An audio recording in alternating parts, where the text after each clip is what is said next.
बेटी को बाप ने बेच दिया पैसों की लालच में, लेकिन 10 साल बाद जब बेटी डीएम बनकर घर आई, फिर जो हुआ जानकर आपके पैरों तले जमीन खिसक जाएगी। दोस्तों, क्या कोई बाप अपनी ही बेटी को पैसे के लिए बेच सकता है? और अगर वह बेटी सालों बाद कलेक्टर बनकर घर आए तो क्या होगा? जानने के लिए लास्ट तक जरूर देखें। वीडियो में आगे बढ़ने से पहले आपसे निवेदन है कि अभी तक वीडियो को लाइक और चैनल को सब्सक्राइब नहीं किया है तो जरूर कर लें। आपका एक लाइक हमें मोटिवेशन देता है। तो दोस्तों, अब बिना देर किए कहानी को शुरू करते हैं। झारखंड में एक गांव ढोलकपुर था। वहां के लोग गरीबी में जी रहे थे। वहां की जमीनें उपजाऊ नहीं थी। वहां के लोग मेहनत मजदूरी करके जीवन व्यतीत कर रहे थे। गांव के गरीब किसान मदन लाल के घर जब बेटी प्रियंका का जन्म हुआ तो उसकी मां गंगा की आंखों में आंसू थे, लेकिन वह खुशी के आंसू नहीं थे।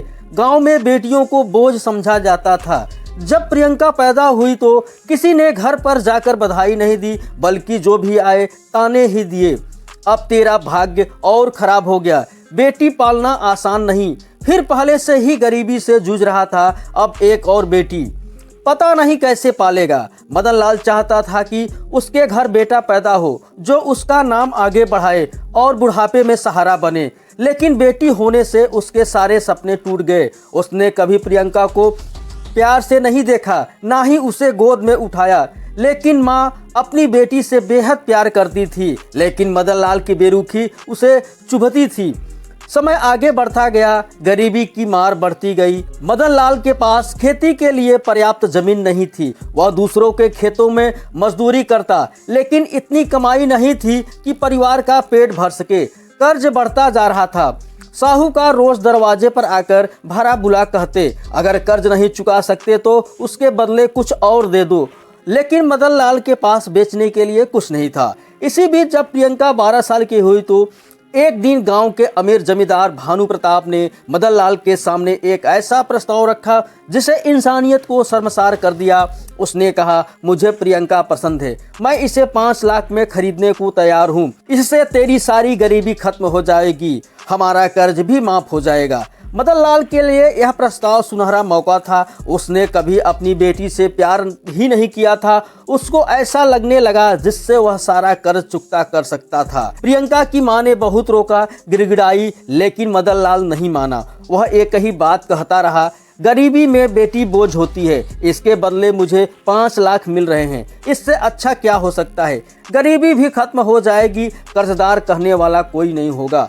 और एक दिन मदन लाल ने प्रियंका को भानु प्रताप के हवाले कर दिया। अपनी ही बेटी को पैसे के लिए बेच दिया। प्रियंका को जबरदस्ती भानु प्रताप के हवाले कर दिया गया तो उसे कुछ समझ में नहीं आ रहा था कि उसके साथ क्या हो रहा है। उसकी मां दरवाजे पर सर पटक पटक कर रो रही थी, लेकिन मदन लाल ने उसकी एक न सुनी। वह 5 लाख रुपए लेकर बहुत खुश था, जैसे कोई बड़ी जीत हासिल कर ली हो।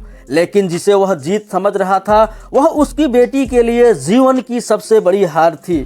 प्रियंका को घसीटकर भानु प्रताप के हवेली जैसे घर में ले जाया गया। उसके चारों ओर ऊंची दीवारें थी, जहां से बाहर निकलने का कोई भी रास्ता नहीं था।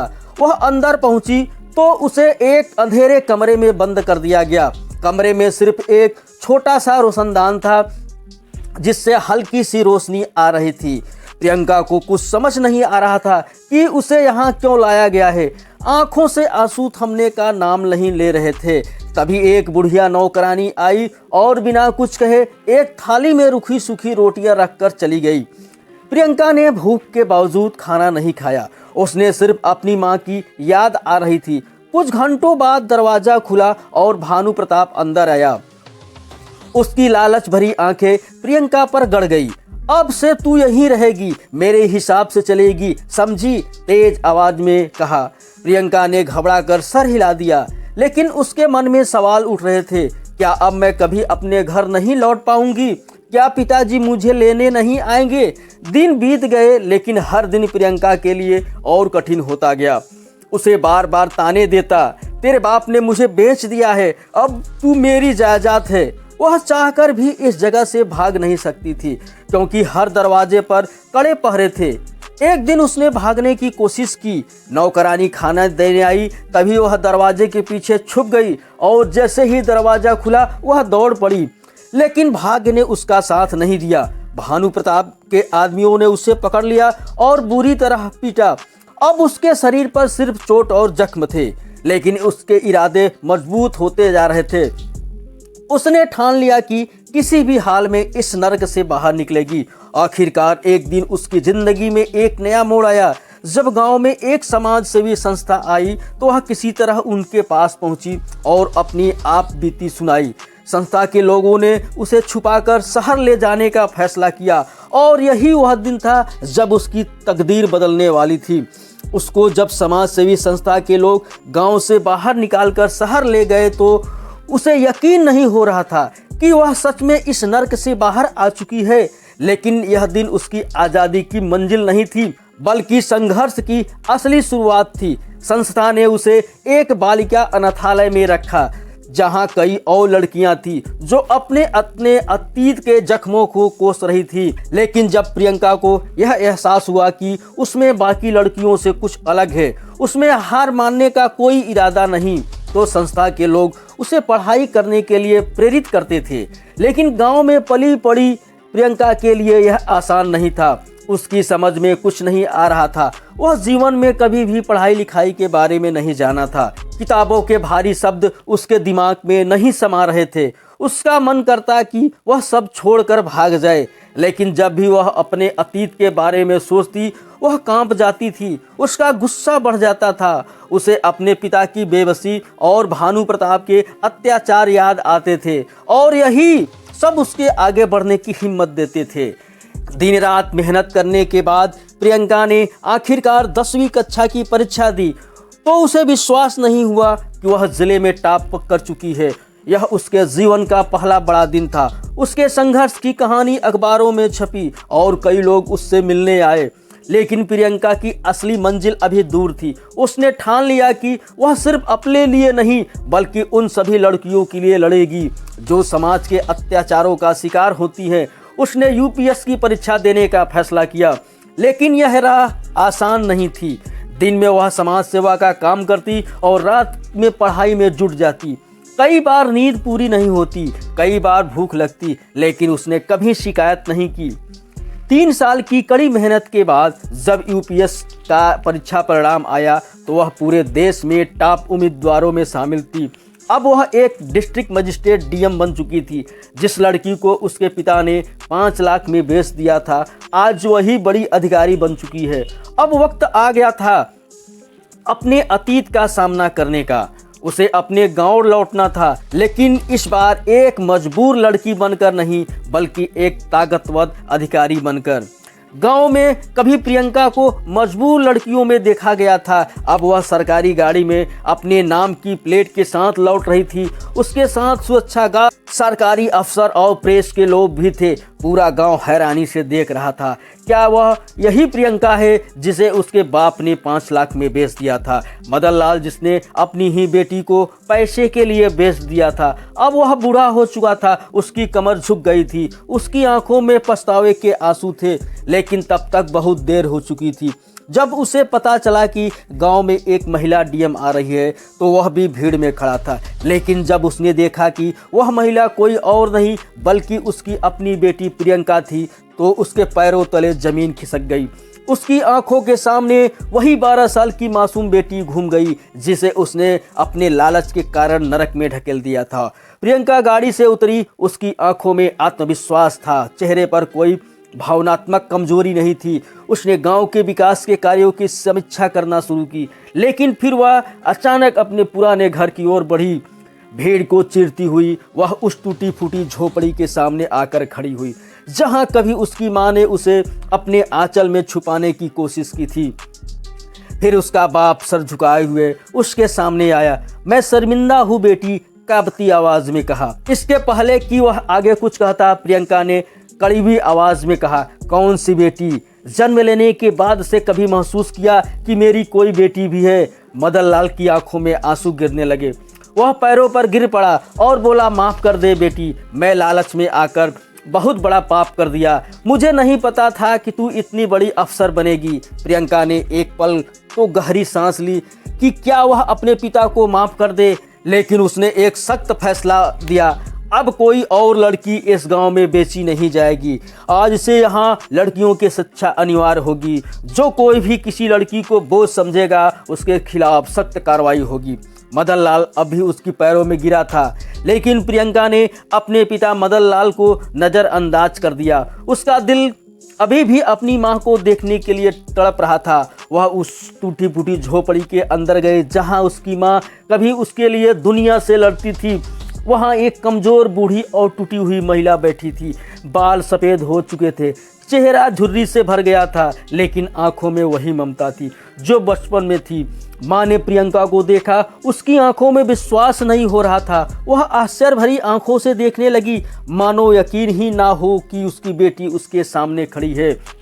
प्रियंका ने एक पल भी इंतजार नहीं किया, दौड़कर अपनी माँ के पैरों में गिर गई और फूट फूट कर रोने लगी। माँ, मैं आ गई, मैं अब वापस आ गई माँ। प्रियंका की आवाज़ में एक टूटे हुए इंसान की सिसकियाँ थी।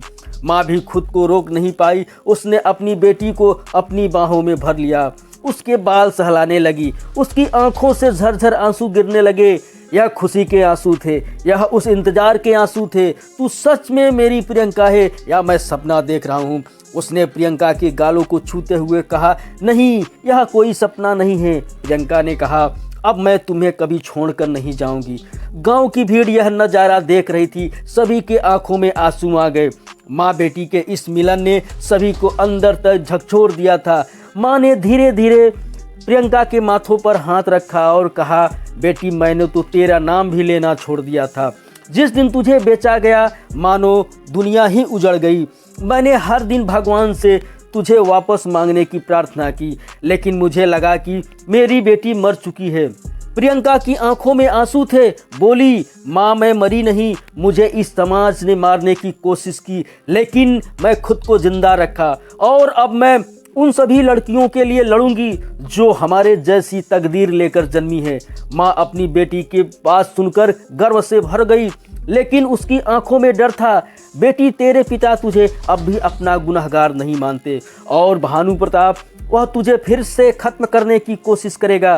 प्रियंका ने मुस्कुराकर कहा, अब कोई मेरा कुछ नहीं बिगाड़ सकता। माँ, अब मैं एक बड़ी ऑफिसर हूँ, मैं जिले की डीएम हूँ। कानून अब मेरी ताकत है और मैं अब वह बदला लूँगी जो हर बेटी के लिए ज़रूरी है। अब माँ को भरोसा हो गया था कि उसकी बेटी सिर्फ उसकी नहीं बल्कि उन सभी बेटियों को उम्मीद बन चुकी है जो अंधेरे में जी रही हैं। गांव में हड़कंप मच गया। हर कोई फुसफुसा रहा था, अरे जिसके बाप ने 5 लाख में बेचा था वही अब जिले की सबसे बड़ी अधिकारी बन गई है। लेकिन एक व्यक्ति ऐसा था जिसे इस खबर ने सबसे ज़्यादा डरा दिया था। वह था भानु प्रताप, जो गांव का सबसे अमीर और ताकतवर इंसान था, जिसके सामने कानून को अपनी जेब में रखा था। आज पहली बार वह कांप रहा था जब उसे पता चला कि प्रियंका डीएम बनकर गांव लौटी है, तो उसकी सांसें तेज हो गई। उसके अपने सारे पाप याद आने लगे। कैसे उसने प्रियंका को खरीदा था और कैसे उसे कैद में रखा था, कैसे उसकी हर कोशिश को कुचल दिया था, उसको कितनी यातनाएं दी थी। उसने तुरंत अपने पालतू गुंडों को बुलाया और कहा कि जिंदा नहीं रहनी चाहिए। मेरे खिलाफ एक भी सबूत निकला तो मैं खत्म हो जाऊंगा। लेकिन अब हालात बदल चुके थे। अब प्रियंका कोई बेबस लड़की नहीं थी बल्कि कानून की ताकत थी। उसने पुलिस को आदेश दिया कि भानु प्रताप के काले कारनामों की पूरी जांच की जाए और शाम होते होते पुलिस की गाड़ियां भानु प्रताप की हवेली को अंदर किससे पूरा घेर लिया। पूरे गांव की भीड़ जमा हो गई। सबके मन में सवाल था, क्या आज इस आदमी को गिरफ्तार किया जाएगा जो अब तक कानून से बचा आया है? भानु प्रताप गुस्से में बाहर निकला, यह क्या हो रहा है? मेरे घर पुलिस क्यों आई है? तभी एक जोरदार कड़क आवाज आई, भानु प्रताप, अब तेरे हर जुर्म का हिसाब होगा। सबकी नजरें घूमी और सबने देखा प्रियंका अपने सरकारी वाहन से उतर रही थी। उसकी आंखों में अब कोई डर नहीं था बल्कि बदले की आग थी। उसने जब भानु प्रताप को देखा तो भानु प्रताप के चेहरे की हवाइयाँ उड़ गई। उसने कांपते हुए कहा, तू जिंदा कैसे बच गई? प्रियंका ठहाका मारकर हंसी, भानु प्रताप, तूने मेरी किस्मत को कैद करने की कोशिश की, लेकिन मैं आज तेरे लिए मौत का वारंट लेकर आया हूँ। भानु प्रताप की हवेली की तलाशी शुरू हो गई। वहाँ से कई लड़कियों को छुड़ाया गया। जिसे उसने कैद करके रखा था। अब गांव के लोग समझ चुके थे कि प्रियंका सिर्फ अपनी लड़ाई नहीं लड़ रही है, बल्कि उन तमाम मासूम लड़कियों के हक की आवाज़ बन चुकी है। और भानु प्रताप अब पुलिस की गाड़ी में हथकड़ी पहने बैठा था, लेकिन उसकी आंखों में जो डर था वह साफ दिख रहा था। अब उसका खेल खत्म हो चुका था, वह साफ साफ दिख रहा था। भानु प्रताप के गिरफ्तार होते ही गांव में एक नई सुबह का आगाज हुआ। जिन लड़कियों को उसने सालों तक कैद कर रखा था वह सब आज़ाद हो चुकी थी। पुलिस ने उसके गुप्त तहखाने से कई लड़कियों को बाहर निकाला। उसकी आंखों में डर था, लेकिन अब उनमें एक नई उम्मीद थी। प्रियंका ने उन सभी लड़कियों को गले लगाया और कहा, अब तुम्हारी तकदीर कोई और नहीं लिखेगा, अब तुम अपनी तकदीर खुद लिखोगी। गांव की औरतें जो अब तक घरों में कैद थी, गुलामी की जिंदगी जी रही थी, आज पहली बार घर से बाहर निकली। वे प्रियंका को देख रही थी, जो अब उनके लिए सिर्फ एक डीएम नहीं बल्कि एक प्रेरणा थी। गांव के बुजुर्ग भी चौंक गए। जिसे एक बाप ने बेचा था, आज वही पूरे गांव की बेटियों का भविष्य संवार रही है। लेकिन प्रियंका को पता था कि सिर्फ भानु प्रताप को गिरफ्तार करना काफ़ी नहीं है, बल्कि उसके जैसे कितने भानु प्रताप देश में हैं, सभी को सबक सिखाना जरूरी होगा। अब उसने गांव के स्कूल का दौरा किया और वहां के हालात देखकर चौंक गई। लड़कियों की पढ़ाई लगभग शून्य थी, शिक्षक अपने काम में लापरवाही कर रहे थे और पिता लड़कियों को स्कूल भेजने के बजाय खेतों में काम कराया जा रहा था। प्रियंका ने तुरंत सख्त आदेश दिए, हर लड़की को शिक्षा मिलेगी, हर परिवार को यह समझना होगा कि बेटी कोई बोझ नहीं बल्कि समाज की सबसे बड़ी ताकत है। उसने सरकार से गांव में एक महिला विद्यालय और ट्रेनिंग सेंटर खोलने की सिफारिश की, जहां लड़कियों को पढ़ाई के साथ साथ आत्मरक्षा की ट्रेनिंग भी दी जाएगी। हर लड़कियां आत्मनिर्भर बन सके। गांव में बदलाव दिखने लगा। जिन लड़कियों को घर से बाहर निकलने की इजाज़त नहीं थी, अब वह स्कूल जाने लगी। जिन माँ को अपनी बेटियों के भविष्य की चिंता थी, अब वह गर्व से अपनी बेटियों को पढ़ने भेजने लगी। लेकिन यह बदलाव सिर्फ गाँव तक सीमित नहीं रहा, बल्कि प्रियंका की कहानी पूरे देश में फैल गई। अखबारों में सुर्खियां बनी थी, जो बेटी को बेचा गया था वही आज बेटियों का भविष्य संवार रही है। कई समाज सेवी संस्थाएं आगे आई और गांव को विकसित करने में मदद करने लगी। प्रियंका ने अपने गांव के नाम पर बेटी बचाओ बेटी पढ़ाओ का केंद्र स्थापित किया, जहां उन सभी लड़कियों को शिक्षा के साथ साथ आत्मनिर्भर के बारे में भी पढ़ाया जाता था, जो समाज में शोषण का शिकार हुई थी। अब गांव की हर लड़की के मन में एक ही सपना था कि हम भी प्रियंका दीदी की तरह बनेंगे। और यह देखकर प्रियंका को एहसास हुआ कि उसका संघर्ष सिर्फ उसका ही नहीं बल्कि हर उस लड़की का था जो किसी न किसी रूप में समाज के अत्याचार का शिकार हुई थी। प्रियंका का संघर्ष अब सिर्फ गांव तक सीमित नहीं था, यानी पूरे देश में फैल चुकी थी। न्यूज़ चैनल पर उसकी बहादुरी की चर्चा हो रही थी, सोशल मीडिया पर उसकी कहानी वायरल हो चुकी थी। लोग उसे आयरन लेडी मैडम कहने लगे थे। सरकार ने उसकी मेहनत की सराहना की, उसे राष्ट्रपति भवन से नारी शक्ति पुरस्कार से सम्मानित किया। जब वह स्टेज पर खड़ी हुई और लाखों लोगों ने तालियां बजाई, राष्ट्रपति ने कहा, प्रियंका सिर्फ एक नाम नहीं बल्कि हर उस लड़की की ताकत है जो समाज के बंधनों को तोड़कर आगे बढ़ना चाहती हैं। प्रियंका ने आंखों में आंसू लिए पुरस्कार लिया, लेकिन यह आंसू कमजोरी के नहीं बल्कि जीत के थे। सम्मान समारोह के बाद जब वह मीडिया से बात कर रही थी तो एक पत्रकार ने पूछा, आपका सबसे बड़ा सपना क्या है? प्रियंका ने मुस्कुराकर जवाब दिया, मेरा यह सपना है कि देश में कोई भी लड़की अपने पिता के हाथों ना बेची जाए और कोई बेटी शिक्षा से वंचित न रहे और हर लड़की अपने पैरों पर खड़ी हो सके। यह बयान सुनते ही लाखों लड़कियों को उम्मीद मिल गई। इसके बाद कई राज्यों की सरकारें प्रियंका को बुलाया ताकि वह अपनी योजनाएं उनके गांव में भी लागू करवा सके। उसने कई नई योजनाएं शुरू की, बेटी सुरक्षा योजना, महिला शिक्षा मिशन और स्वरोजगार प्रशिक्षण मिशन।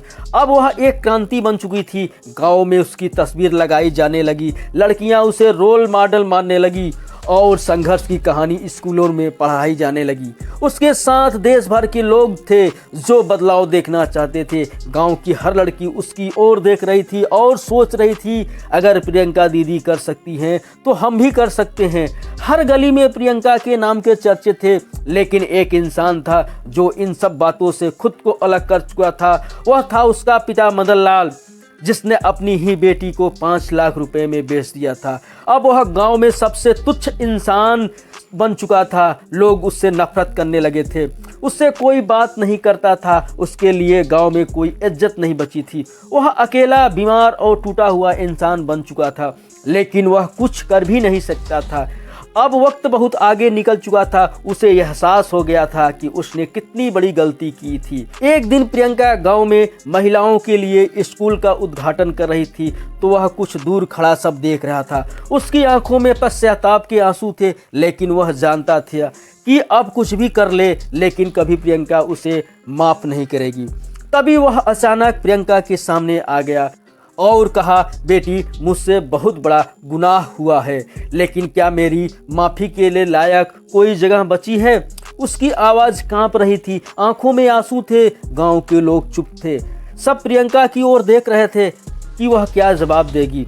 प्रियंका गहरी सांस ली। उसकी आंखों में गुस्सा नहीं था, बल्कि सन्नाटा था। तुमने मुझे उस दिन बेटी मानना बंद कर दिया था, जिस दिन मुझे 5 लाख के लिए बेच दिया था। माफ़ी मांग रहे हो, लेकिन सोचो उन बातों के बारे में जो अपनी बेटी को प्यार देते हैं, उनकी परवरिश करते हैं और उनका साथ निभाते हैं। मुझे नहीं, बल्कि बाप बेटी के रिश्तों को शर्मसार कर दिया। मदन लाल की आंखों से आंसू झरझर बहने लगा। कहा, मुझे माफ़ नहीं किया जा सकता, लेकिन अगर हो सके तो एक बार सिर्फ मुझे बाबूजी कह दो, ताकि मैं चैन से मर सकूं। माहौल में सन्नाटा छा गया।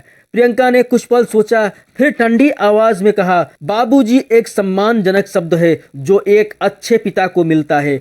आप खुद ही खो दिया है। अब मैं तुमसे कोई नफरत नहीं करती, लेकिन तुझे माफ भी नहीं कर सकती। तुम बस अपनी गलती के साथ जियो और देखो कि अब यह गांव किसी और लड़की की तकदीर नहीं बेचेगा। मदन लाल वहीं घुटनों के बल गिर पड़ा। उसने अपनी ही बेटी को खो दिया और यह दर्द किसी भी सजा से बड़ा था। गांव में अब कोई उसे अपना नहीं मानता। उसे एक मक्कार, धोखेबाज पिता के रूप में देखने लगे। लेकिन प्रियंका अब अपने अतीत में नहीं जीना चाहती थी। उसने अपनी जिंदगी का मकसद तय कर लिया था। अब बेटी अपने पिता के हाथों ना बेची जाए। कुछ महीनों बाद सरकार ने उसके गांव को बेटी बचाओ बेटी पढ़ाओ गांव घोषित कर दिया। अब पूरे गांव, अब पूरे देश के लिए वह मिसाल बन चुकी थी। प्रियंका ने गांव में एक बड़ा स्कूल बनवाया, जहां हर लड़कियों को मुफ्त शिक्षा दी जाती थी। लड़कियों को आत्मरक्षा सीखने के लिए ट्रेनिंग सेंटर खोला गया। गांव के हर माता पिता को यह समझाया गया कि बेटी कोई बोझ नहीं, बल्कि सबसे बड़ी ताकत होती है। लेकिन प्रियंका की कहानी यही खत्म नहीं हुई। एक दिन जब वह एक बड़े मंच पर महिला शक्तिकरण का भाषण दे रही थी, तो तभी अचानक लोगों की भीड़ में एक छोटी सी लड़की दिखाई दी। वह दौड़कर उसके पास आई और कहा, प्रियंका दीदी, मैं भी आपकी तरह बनना चाहती हूँ। प्रियंका ने सर झुकाकर उसे गले लगा लिया और मुस्कुराकर कहा, तुम मुझसे भी आगे और जाओगी। बस एक पल ने प्रियंका को एहसास दिला दिया कि उसका संघर्ष व्यर्थ नहीं गया। सिर्फ अपना बदला नहीं लिया, बल्कि समाज की सोच को बदल दिया। अब वह सिर्फ एक इंसान नहीं, बल्कि एक क्रांति बन चुकी थी। गांव की हर लड़की के लिए एक उम्मीद, एक प्रेरणा थी। और इस तरह एक बेची गई बेटी की कहानी लाखों बेटियों की ताकत बन गई। दोस्तों, जो बेटी कभी 5 लाख में बिकी थी, आज इस बेटी का नाम इतिहास में दर्ज हो चुका था। वह बाप आज भी अकेले अपने गुनाहों का बोझ उठाकर जी रहा था, और वही बेटी आज लाखों लड़कियों की प्रेरणा बन चुकी थी। सोचिए, एक दिन जिसे अपना नाम तक बताने में डर लगा था, आज उसकी मिसाल दे रहा है। जिसे पैसों के लिए बेच दिया गया था, आज वह समाज की सबसे बड़ी ताकत बन चुकी है। यह कहानी सिर्फ प्रियंका की नहीं, बल्कि हर उस लड़की की है जो हालात से लड़कर अपनी तकदीर खुद लिखती है। तो दोस्तों, क्या आपकी राय है कि ऐसे गुनहगार बाप को कोई माफ़ी मिलना चाहिए? अगर कहानी पसंद आई तो वीडियो को लाइक करें और अपने दोस्तों के साथ शेयर करें। अगर ऐसी ही कहानी से जुड़ना चाहते हैं तो चैनल को सब्सक्राइब करना ना भूलिएगा। आपका एक लाइक हमें मोटिवेशन देता है। मिलते हैं एक नई कहानी के साथ अगले वीडियो में। तब तक के लिए धन्यवाद। जय हिंद, जय भारत। और जाते जाते कमेंट बॉक्स में हर हर महादेव, जय श्री राम लिखना न भूलिएगा। दोस्तों, यह कहानी सिर्फ एक काल्पनिक है, पात्र और घटना से कोई संबंध नहीं है।